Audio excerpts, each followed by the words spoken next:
of everything. So this is what we were doing. That I told you that there is a thing called analytical chemistry, which is that you try to figure out what this molecule looks like. How many carbons, how many hydrogen, how many oxygens, how many double bonds, what is the arrangement of atoms? How do you don't see a picture. There is no picture of an atom. So how do you figure this out, that this molecule looks like this? So the first thing was that you do mass spectroscopy. You take a Cl2 molecule, and when you take a Cl2 molecule, you ionize it. When you ionize it, it turns into a molecular ion, and it might break down and form a fragment as well. So both things can happen. It can turn into a fragment, and the fragments are tinier pieces. Chlorine has two isotopes. Both of them have a probability of there's 3/4 chances, 75% chances of getting chlorine 35, and chlorine 37. That's 1/4, 25%. We don't discuss other isotopes because they're not that abundant. They're very rare. They're very trace. So you don't generally discuss those atoms, other elements. So the particles are going to get deflected in the magnetic field, and the deflection is inversely proportional to mass. Heavy particles would be deflected less, so there would be three different types of. So there are going to be three different types of Cl2 ions having different masses. All of them would be Cl2, 70, 72, and 74. Either the two isotopes are 37, or both of them are 35. One of them is 37, and the other one is 35. And they have various probabilities. We did calculate the probabilities as well. Getting 35 and 35, that's 3/4 into 3/4, that's 9/16. Getting both of them as 37, that's 1/4, 1/4, that's 1/16. And there are two different scenarios of getting one of them as 37. Either it's the second one that's 37 or the first one that's 37. In both cases, the mass would come out to be 72. Anyways, the probability distribution was that if a molecule has two Cls, then it will have three different molecular ions, M, M+2, M+4, 70, 72, and 74. And the ratio of the heights would be 9:6:1. And if a molecule has just one Cl, so this was the main thing that we did, that if a molecule has one Cl, then like this molecule has one Cl, ignore the fragments. We don't care about the fragments. We are more concerned about the molecular ion, which is that this molecule will have two different masses. It would either be 50 or it would either be 52, depending on which Cl you're taking. So the chances of getting Cl35 is 3/4. The chance of getting Cl37 is 1/4. So the chances of getting a molecular ion with a mass of 50 is going to be 3 times higher compared to the chances of getting a molecule with a mass of 52. So 50 and 52, those are your two ions, molecular ions that you would that you're going to detect. Your detector would detect two different masses, and the chances it's going to be 3:1. Now the thing is, when you do mass spectroscopy, you don't see all of this. All you see is this chart coming out of it. So whenever you see a molecular ion, whenever you do mass spectroscopy and the result is something like this, that indicates whenever you get molecular ions, two heavy masses, two particles with heavy masses, and the relative abundance is coming out to be 3:1. No matter what you do, it's always coming out to be 3:1. Fragmentation could be random. It could be completely random, but the molecular ion, it's always going to be fixed, and it's always going to come in this ratio MM+2, and it's going to be 3:1. That indicates that the molecule has one Cl. Okay? Is this all clear? Is this clear? Was it clear, Sarah? Saim? Yes, sir. Yes, ma'am. But do we have a situation where we have M+1 or M+3? No. No, you're not going to get M+1 because remember I showed you that the probabilities of hydrogen isotopes, are very rare. That's 0.0001%. So that's, you won't even detect a hydrogen which has so there's not going to be a lot of variation in carbon-12 or hydrogen. There's going to be there's going to be M+1. I'm going to come to that later. But remember, mostly isotopes, abundant isotopes are for chlorine. Okay, thank you. So the particles that you're going to detect are going to be 37, 35. There's hardly going to be any variation in this. Carbon and hydrogen. Okay. So it's mostly going to be M plus 2 or M plus 4, like this one. If you had two CLs, if the molecule has two CLs, the molecular ion peak would be, there would be 3 molecular ion peaks. Either it's going to be 3 carbons, 6 hydrogens, that's 42. And there would be 2 chlorines that would give you 112. That's the mass of the molecular ion. Or it's going to be one of them is 37, that's 114. Or both of them would be 37, that's 116. So getting both CLs 35, that's 9 by 16. Getting both CLs as 37, that's 1 by 16. Getting one of them as 37, that's 6 by 16. So there would be M plus 2, M plus 4, 3 heaviest peaks. And then there would be lots of fragments, lots of tiny fragments that would be produced. And the ratio of the relative heights would be 9:6:1. So you're not going to see all of this. I mean, you're not going to see all of this in the mass spectrum. All you're going to see is you're going to get this graph. And when you get this graph and you see 9:6:1, every time you do mass spectroscopy, every time you're getting 9:6:1, that means whatever the molecule is, it's got 2 CLs in it.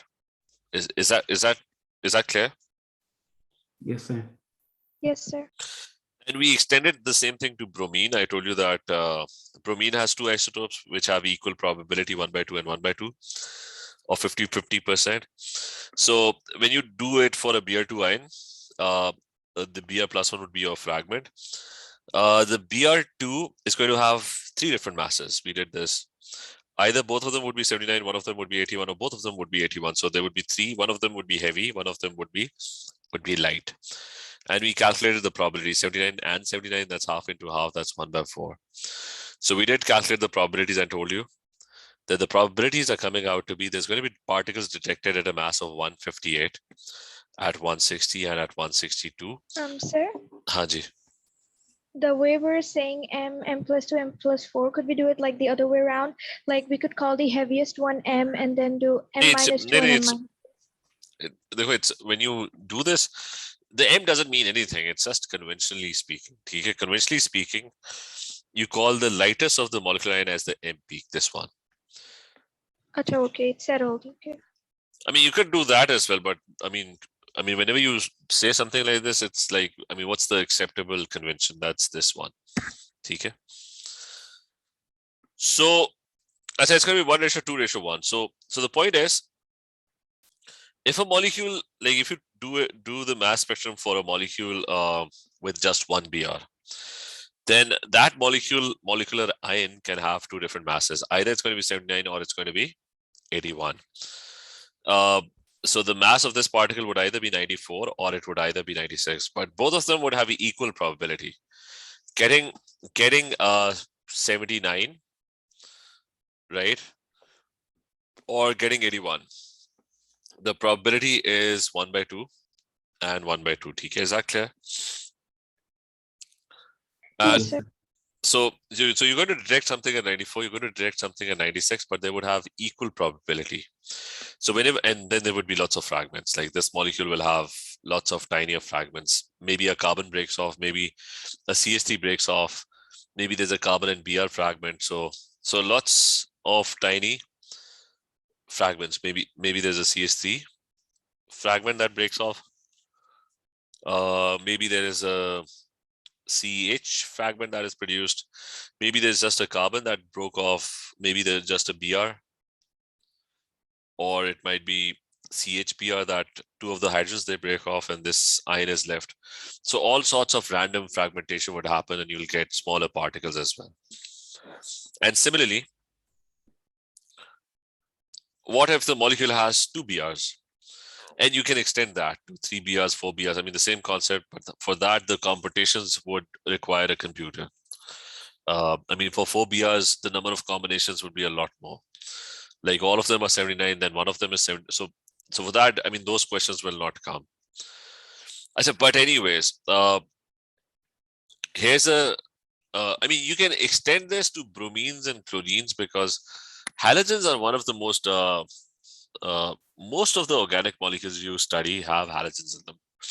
So it's a very vital piece of information that you get, which is the number of chlorines and bromines. So if you have two bromines, so either both of them would be 79, so it's going to be 14. This is 14.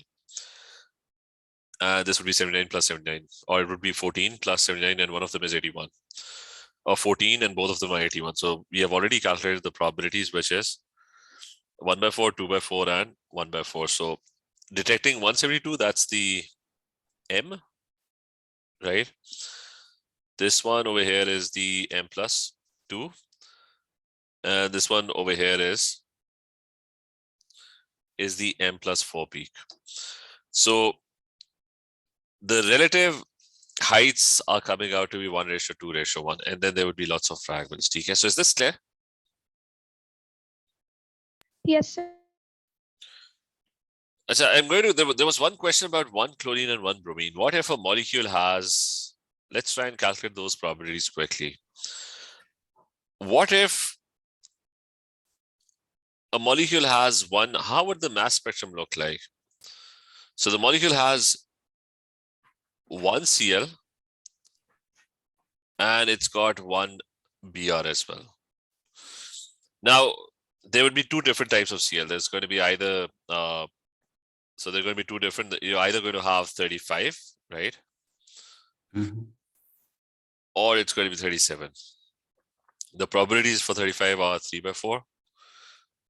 The probability of 37 is 1/4. And when you have two bromines, then again, there would be two different bromines. Either it's going to be 79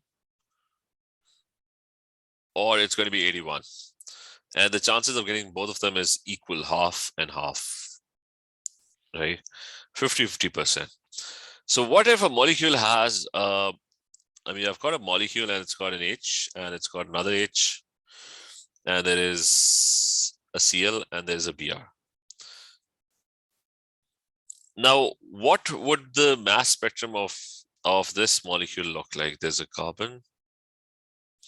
So what would the mass spectrum of this molecule look like? So this molecule, which is CH2Br plus 1, that's going to be the molecular ion. And so that's going to be my molecular ion. And so the molecular ion will have how many different? Sorry, it's not CH2. One of them is Br, the other one is, there's a Cl as well. Right? So that's my molecular ion. So how many different masses? There's going to be an M peak, right? So the mass would be 14 for the M peak, the smallest peak, the lightest one. It's going to be 14 plus Br would be 79.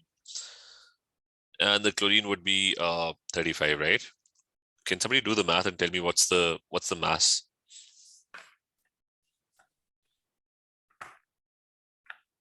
$128. So this is coming out to be 128, and that's basically my M peak, right?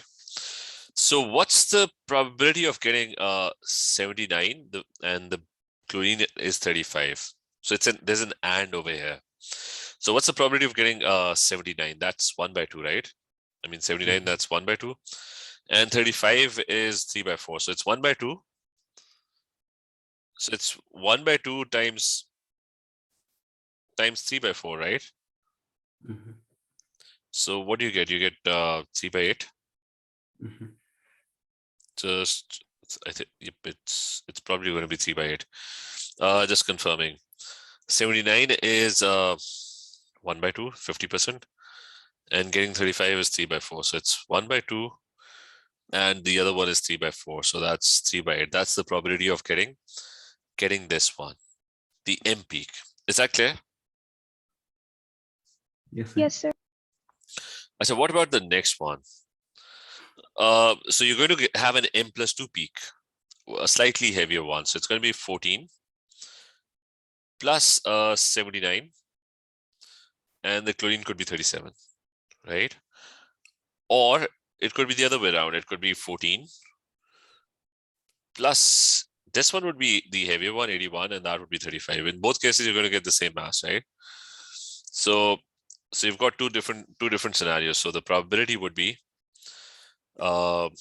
79 and 37, or 81 and 35, right? So you got you got two different masses. So what is the mass in this case? The mass in this case would be 130, right? Yes. And this is going to be your m+2 peak. So we're trying to calculate the probability now. So 79 and 37, this one. So it's going to be 79 is 1/2 and 37 is 1/4, right? Or means addition. So the other one is 81 and 35. So 81 is again 1/2 and 35 is 3/4. So if I do the math, what do I get? That's 1/8 plus 3/8, right? So it's going to be 4/8, 4 right? by 8. Okay, so that's basically 50% chance of getting this one, getting the m+2 peak. And finally, you have the m+4 peak. So the m+4 peak would be the heaviest one. It's going to be 14 plus 81, and the other one is 37, right? That's the heaviest, and that's 132. That's basically my m+4. And in this case, the probabilities would be getting 81, and the other one has 37. So it's going to be 81 is half, and that's going to be multiplied by what's 37? That's 1/4, right? So that comes out to be 1/8, right? So when you do mass spectroscopy of this molecule, the mass spectrum would look like, ignore the fragments at the moment. You'll get a detection at 128. You're also going to get a detection at 130, and you'll get a detection at 132.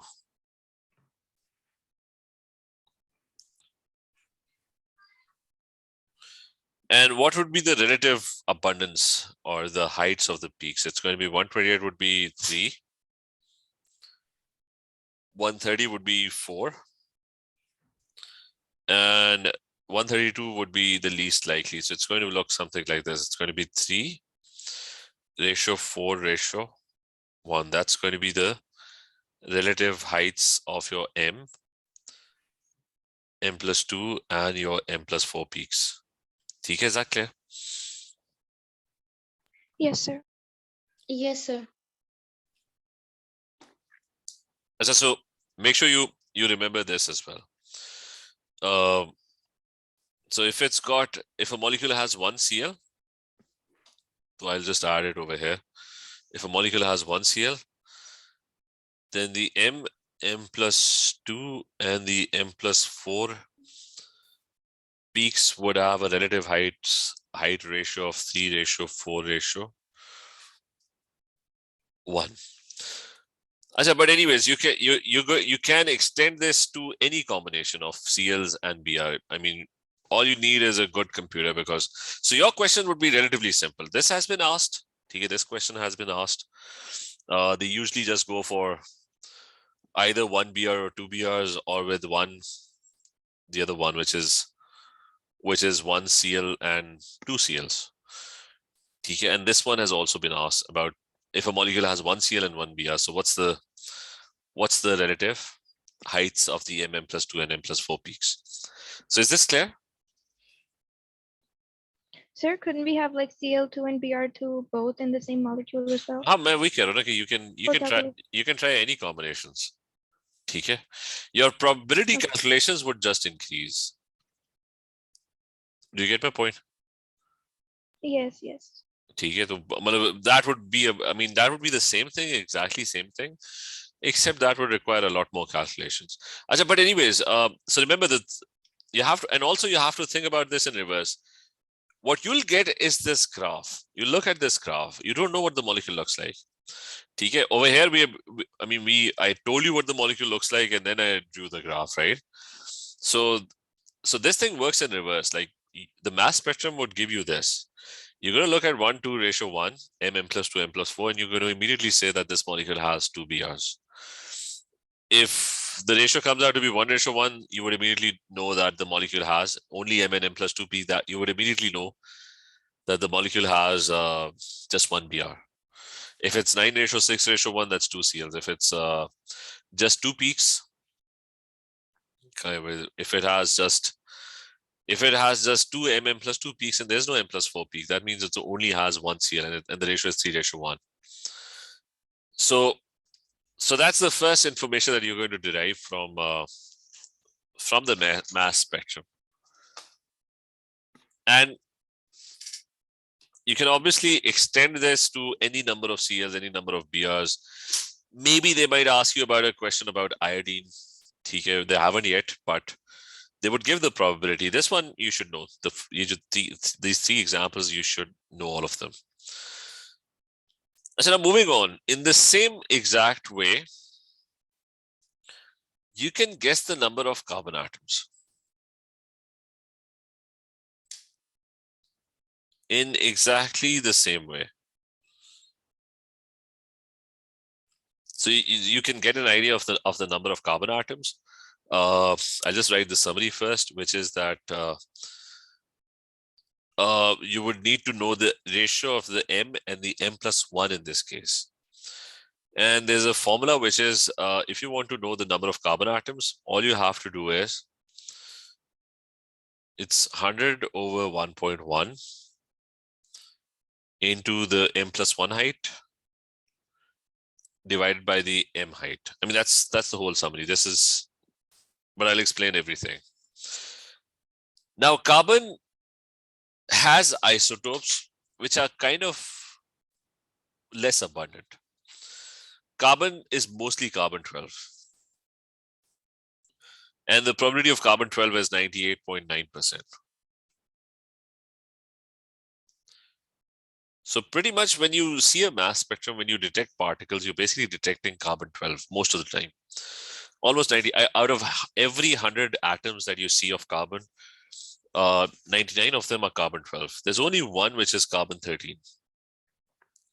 Carbon-13 has a probability of 1.1%, right? So how can I figure out the number of carbon atoms in a molecule? I throw it in the mass spectrum, out comes a result, and it tells me the number of carbon atoms. So this is how it does it. I mean, it's the same concept, just like you figured out the number of chlorine atoms.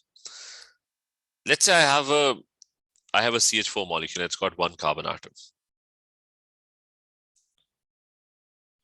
How many different masses will CH4 have because of the carbon isotopes? It's either going to be carbon-12 or it's going to be carbon-13. So if it's carbon-12, what's the molecular ion peak, M peak? What's the mass of this molecule?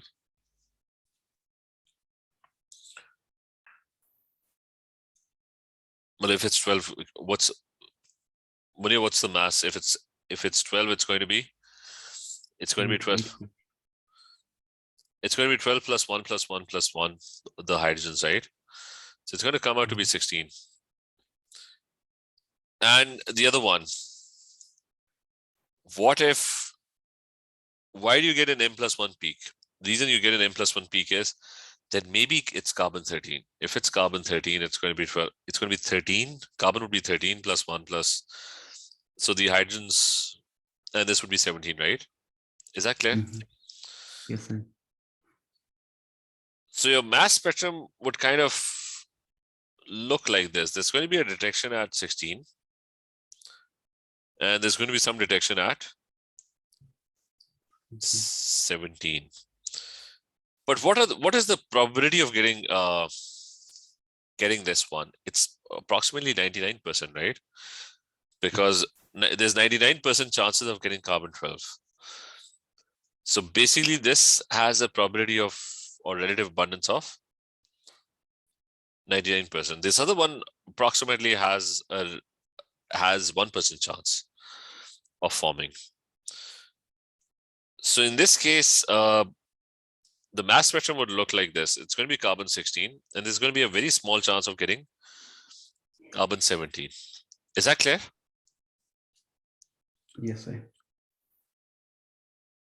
ठीक है, sign clear? Bhasgar, is this clear?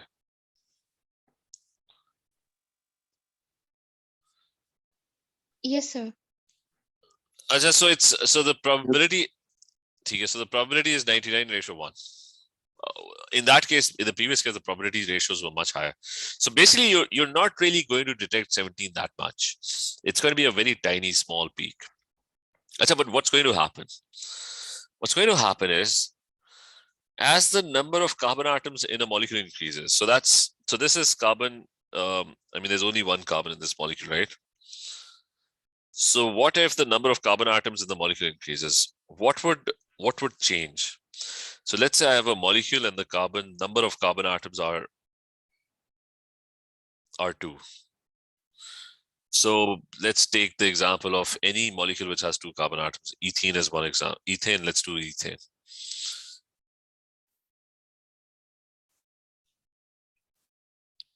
So remember, now I have 2 carbon atoms. So there's going to be an M peak, the lighter one. There's going to be an M+1 peak.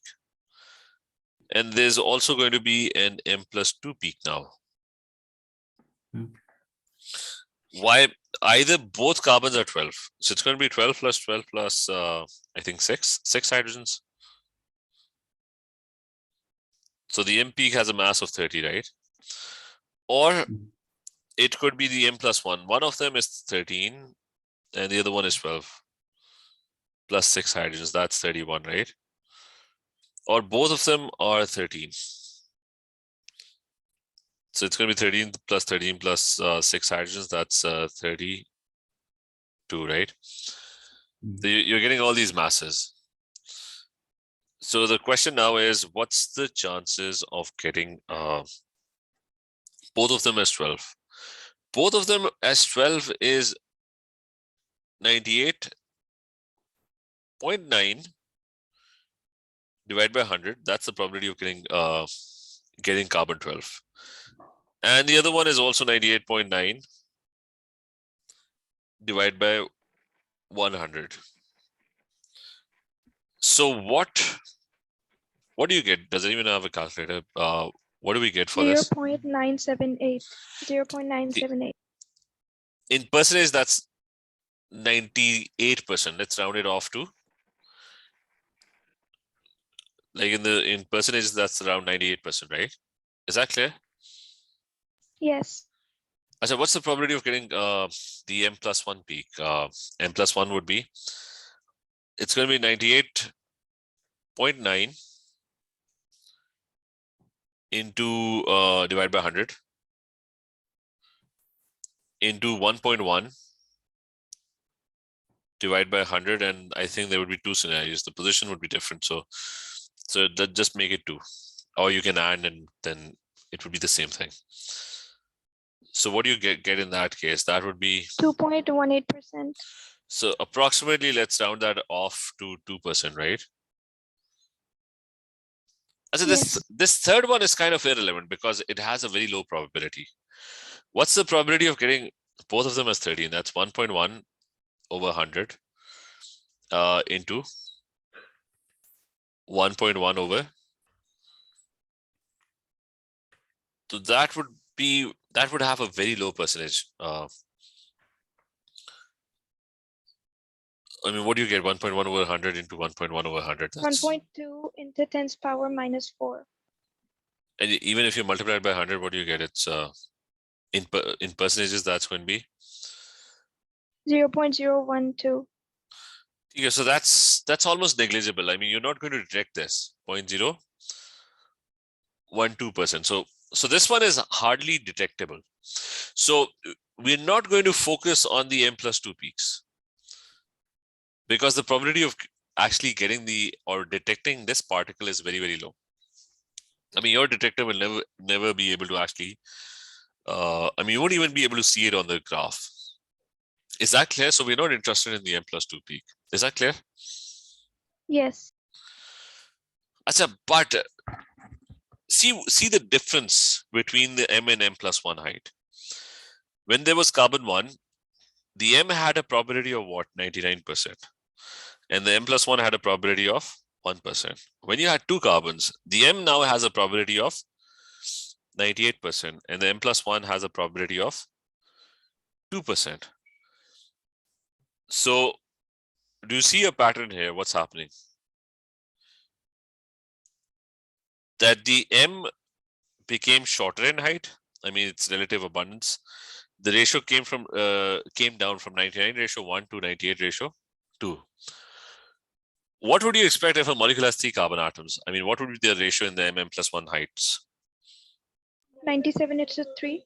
It's going to be 97:3. So in this case, you'll have your tinier peak, this one, the M+1 peak, is becoming slightly bigger in size, and this one is becoming very slightly shorter in size.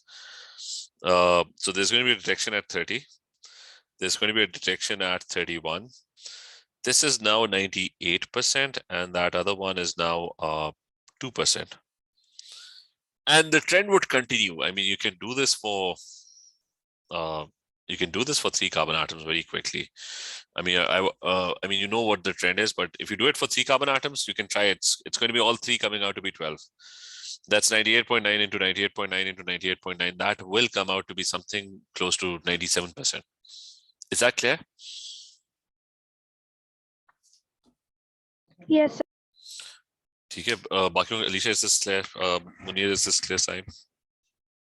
Yes, sir. Thank you. Okay, so by just looking at this chart, you would be able to, by looking at the ratio of the M and M+1. Remember, chlorines had M+2 and M+4. Because of carbon, there's a mass difference of 1. So carbon is going to have M+1 peaks, which is going to be very tiny initially. But if the number of carbon atoms keep on increasing, its percentage abundance would increase. Its relative probability would also increase. So by just looking at the ratio of the M+1, you can figure out the number of carbon atoms.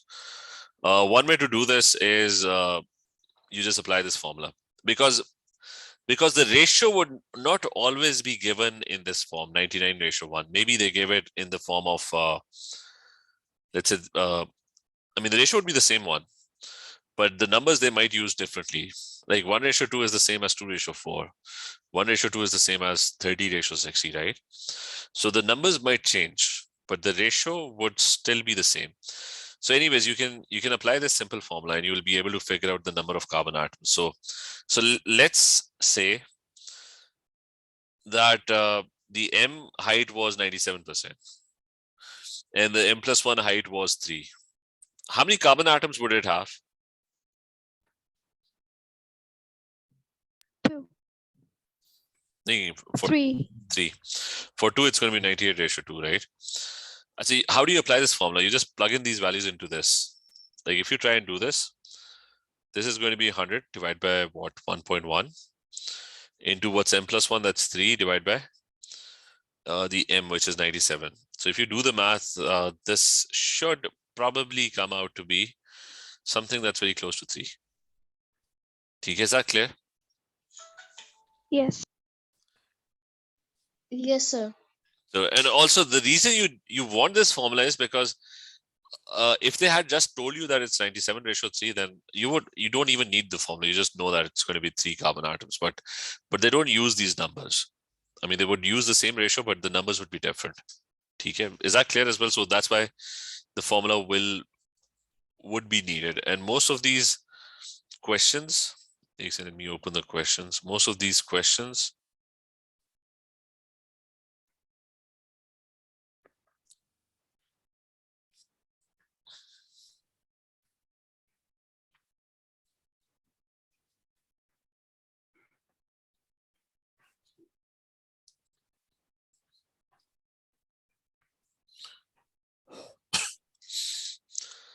so most of these analytical questions, they start with the number of carbon atoms, number of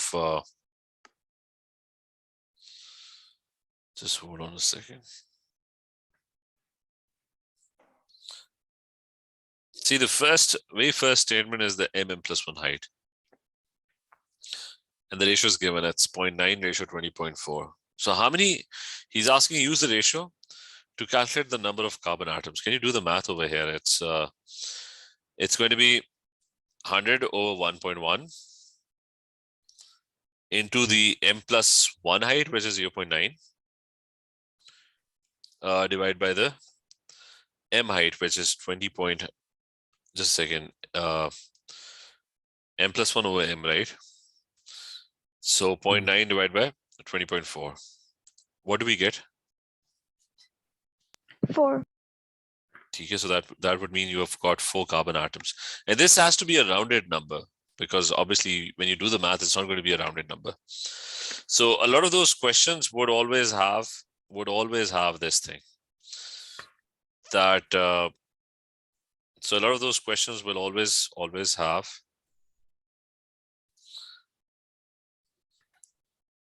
they would start with this thing. Pretty much all questions. Not this. Even in this one, not this one. See, again, you have an m+1 ratio that's given, that's 74:2.5. You can figure out the number of carbon atoms in this case as well. Balki, try and figure this out. So it's m+1, it's 100 over 1.5 into 2.5 divided by 74. What do you get?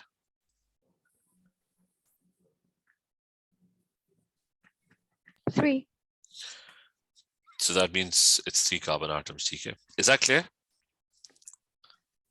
Yes, sir. Okay, so that's pretty much it. You can figure out the number of carbon atoms, you can figure out the number of oxygen atoms, you can figure out the number of, sorry, not oxygen atoms, you can figure out the number of chlorine and bromine atoms. Or so the next one is fragmentation. We ignored fragmentation, right? So I'll probably do this in the next class now, TK. So I'll talk about